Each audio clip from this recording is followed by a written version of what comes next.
next one. Got United's home kit from the Van Gaal season. 15, this 16. one's got Mata on the back.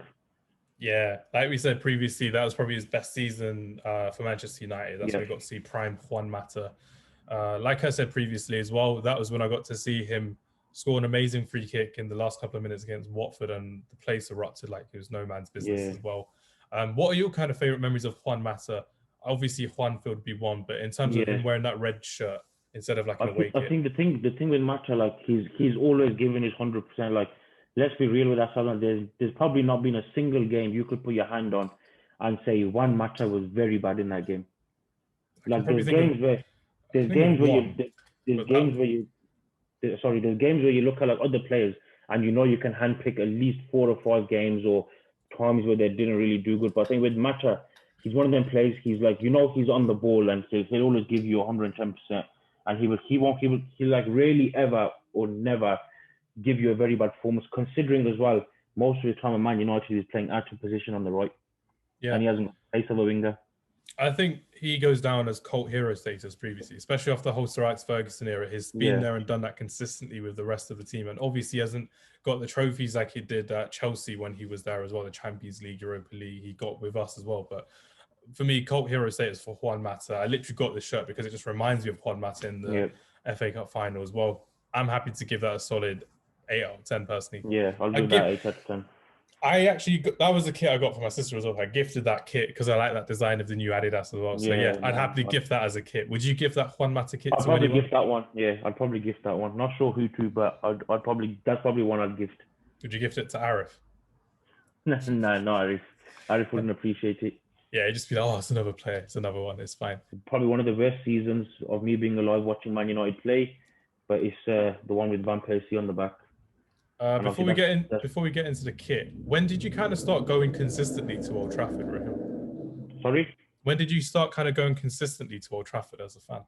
It was probably just like the Fergie's last season. Same with me. With that one, I didn't manage to get many tickets.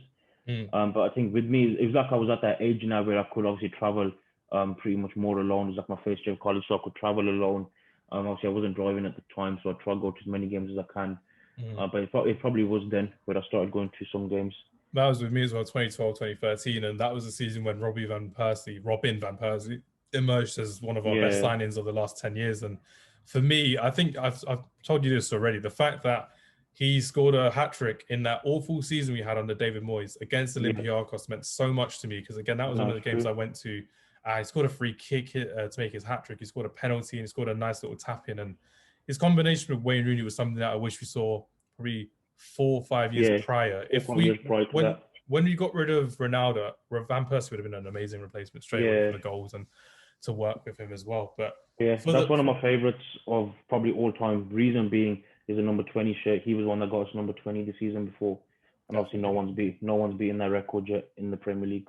No one's close at all. But yeah, happy to give that another 9 out of 10. I love the player. Even though he was in there for a short time, but he's there for a good time. He won us the Premier League and Sir Alex Ferguson's last Premier League as well.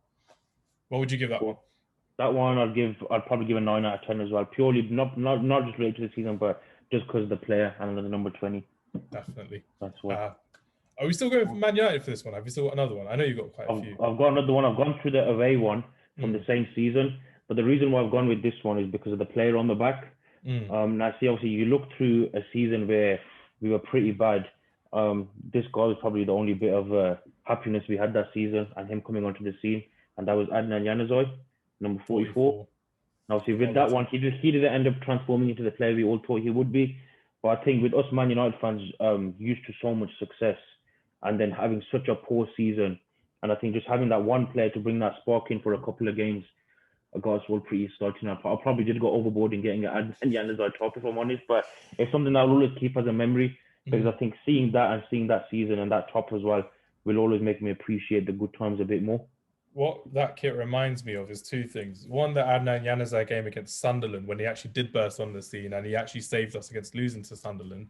A pretty good Sunderland at the time, for considering Sunderland standards. And Obviously Patrice Evra's goal against Bayern Munich when he gave us that 60 seconds well. 60 seconds of hope we had there. That's probably our best 60 seconds of the whole season, was that goal.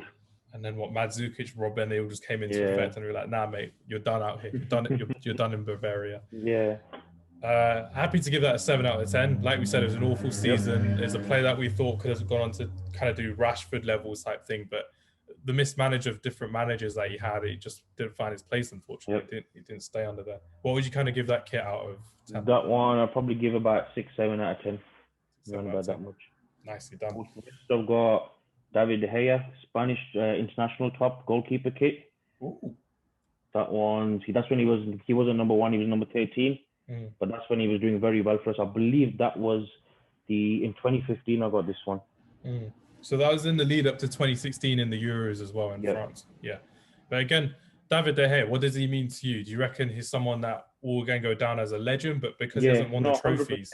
100%. I think he will go down as a legend in my eyes, because I think if you look at all of our goalkeepers over the years, like you look at Schmeichel, you look at Van der Sar, you got to look at the defense they've had in front of them. Now, personally, for me, you also got to look at the size of Schmeichel and Van der Sar, and then look at the size of De Gea. Like, you look at this guy, you'd never think this guy's a goalkeeper, let's be honest. But he kind of transformed the modern game. Like, if you look at in the olden days, all keepers were tall and massive, like all the good ones anyway. I think Casillas was probably the only one that wasn't as big. But then you had keepers like Dida, Schmeichel, Oliver Kahn, who were just giants, and you knew these. Jens Lehmann, I have to throw out there as well. Jens Lehmann as well. Jens Lehmann, David Seaman, all of these players. And I think with De Gea, he kind of like changed everyone's perspective on keepers. Like when he started, he used to get beat quite a lot and bullied around in the box. But I think seeing him develop under Fergie and then become a more stronger and a more confident goalkeeper when commanding to come out and get the ball, and then some of his shot stopping, like you'd think this guy he's always got the cheek to go and save that. And I think that's why he will go down as a legend for me anyway, is because of how good he was during a tough time for Manchester United. I've got 2 things to add to that. One thing was we were actually going to name our cat De Gea, because De Gea's got cat-like reflexes when he plays the game. But we called her Shuri in the end because it was a female cat. But yeah, I just wanted to ask you, when do you kind of think De Gea kind of molded into that Man United number 1? For me, it was that game in the Bernabeu when we drew 1-1. When he was just peppered with shots from Cohen Trau, from Ronaldo, Benzema. I think Higuain actually was starting, and Ozil, of course. Yeah, even in that season, there was games where De Gea was making mistakes and like getting beat. I think, if I can remember correctly, we lost the game that season at home. It was either that season or the season before we lost to Blackburn at home. I remember. Yeah, I think it was the season before we lost to Blackburn, and he made a terrible mistake. But I think that game you're talking about, I think that was the game where we thought, you know what, we've got a gem on our hands here, playing against arguably the best attack in the world at the time in Ronaldo, Benzema, and Ozil. And I think seeing him do what he did there on that night kept us in the tie pretty much. Definitely. And it was a game of 2 halves as well. The fact that De Gea was always getting peppered, but we still had our chances. And obviously it's just the fact that we didn't get through because of the whole red card situation. But personally, I'm going to give that kit because I don't like the design at all. It's not something I would wear or gift at all. I would give that kit a 5. And that 5 is literally because of David De Gea. The fact that I love him so much. No, 100% same. It's just not a nice design at all for me. I wouldn't wear that at all. Next one, I've got the Manchester United 04-05 kit with the back in the centre as well. That one I've got none other than Cristiano Ronaldo on the back. You do know you could probably like pay your mortgage with the sales of these Ronaldo kits, right? No, but that's what I'm thinking. In a few more years, they'll be worth even more. When he retires and when he goes down, that's one of my favourite kits, purely because obviously the guy that's the greatest of all time. That was his 2nd season at the club, and it means quite a lot. I think the name and obviously the top pretty much speaks for itself. So we can quickly move on from that. But that kit, in terms of design and the player just on there, I'd probably give it a 9 out of 10 as well.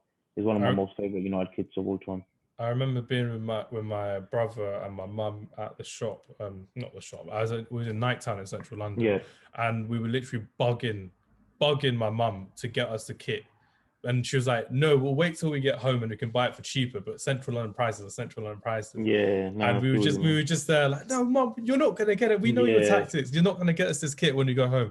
She's like, "Fine, get the kit." And my brother got one kit and I got the same kit. We didn't get a name on the back because we learned our lesson after David Beckham, but we were just there like young Rooney, young Beckham, Roy Keane, Scholes, Ferdinand, all of that jazz. It was quality kit. But yeah, that's 9 out of 10 for that one.